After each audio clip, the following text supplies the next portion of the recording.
പിടിവാശി അവസാനം മനമില്ല മനസ്സോട് മാപ്പ് പറയിപ്പിക്കുന്നൊരവസ്ഥയിലേക്ക് എത്തിച്ചു എന്നുള്ളതാണ്.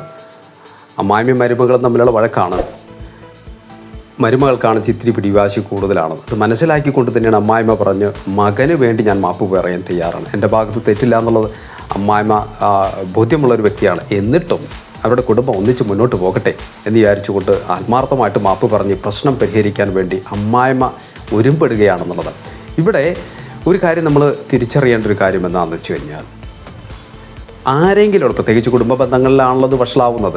അപ്പോൾ ആരെങ്കിലും ഒരാൾ വിട്ടുവീഴ്ചയ്ക്ക് തയ്യാറായി കഴിഞ്ഞാൽ തന്നെ ഒരു പരിധി വരേക്കെങ്കിലും കുടുംബ വഴക്കുകൾ ഇല്ലാതാക്കാൻ സാധിക്കുന്നുള്ളത്.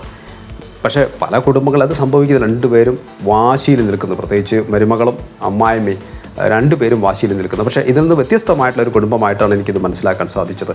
ഇവിടെ അമ്മായിമ്മയാണ് പറയണത്, ഞാൻ മാപ്പ് ചോദിക്കാൻ തയ്യാറാണ്.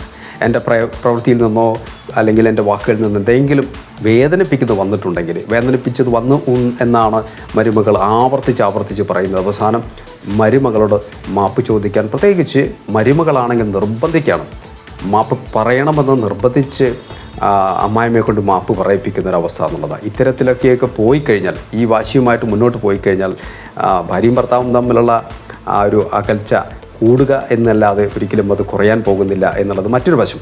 അത് മരുമകൾ തിരിച്ചറിയേണ്ട ഒരു കാര്യം തന്നെയാണ്. നിർബന്ധിച്ചല്ല മാപ്പ് പറയിപ്പിക്കേണ്ടത്. പക്ഷേ ഇവിടെ കുറച്ചുകൂടി പക്വതയോടുകൂടി പെരുമാറിയത് ഇവിടെ അമ്മായിമ്മയാണ്. അമ്മായിമ്മയെ സംബന്ധിച്ചുള്ള കുടുംബത്തിന് വേണ്ടി അവരൊന്നിച്ച് മുന്നോട്ട് പോകട്ടെ എന്ന് ഉള്ള ഒരു നല്ല തീരുമാനത്തിൻ്റെ ഭാഗമായിട്ട് അമ്മായിമ്മ അതിന് തയ്യാറാകുന്നു, ഒന്ന് കീഴടങ്ങുന്നു എന്നുള്ളതാണ്. പക്ഷേ ഇന്നത്തെ കാലഘട്ടത്തിലെന്ന് പറഞ്ഞു കഴിഞ്ഞാൽ കീഴടങ്ങൽ വളരെ കുറവാണ്, വാശിയിൽ മുന്നോട്ട് പോകുന്നുള്ളതാണ് നമ്മളിവിടെ കാണുന്നത്.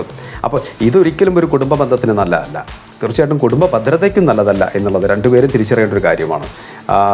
പ്രത്യേകിച്ച് മരുമക്കളാണത് കൂടുതൽ തിരിച്ചറിയേണ്ടത്. ഒരുപക്ഷെ ചിലപ്പോൾ ചില കാര്യങ്ങളിൽ വിട്ടുവീഴ്ച ചെയ്യേണ്ടി വരും. നിർബന്ധിച്ച് ആരെക്കൊണ്ട് മാപ്പ് പറയിപ്പിക്കുന്നത് ശരിയായിട്ടുള്ള ശീലമല്ല എന്നുള്ളത്. ഫ്രണ്ട്സ്, എൻ്റെ വാക്കുകൾ ചുരുക്കുകയാണ്. അടുത്ത വീഡിയോയുമായി നമുക്ക് വീണ്ടും കാണാം. താങ്ക്